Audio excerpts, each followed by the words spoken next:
People talk of the architects of rock and roll. Everybody talks about Elvis Presley, Chuck Berry, Carl Perkins. Very few people will reference Sister Rosetta, and she came before them all. Sister Rosetta Tharpe came up through the church and made gospel music, but because she sped it up and put a real beat and a groove behind it, she laid the seeds for what would be rock and roll. She is the godmother of rock and roll. So the play is about Sister Rosetta Tharpe and Marie Knight, two famous gospel singers, and over the course of the play you learn about their relationship. She marched to the beat of her own drum, but she had enough room in her heart to be able to share the spotlight with an up-and-coming Marie Knight. It is full of the most amazing, iconic songs you can imagine. It's also about joy, and I think a lot of the time when you think about Black narratives, it's always steeped in trauma,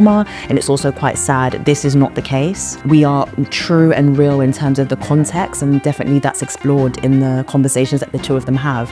However, it's rooted in joy, and it's rooted in women being in charge and knowing what they want. Today we have been shooting some images of Sister Rosetta with her iconic guitar. But the brief was, please, we want you to be singing. We want to capture you live, in motion, in action. We put on some tunes. Beverley was singing along. Her pipes are incredible. These were women who were turning the world upside down in the most wonderful way. I want people to come out of the theatre with huge grins on their faces and knowing that rock and roll was not just the creation of men. The audiences are going to be in for a treat.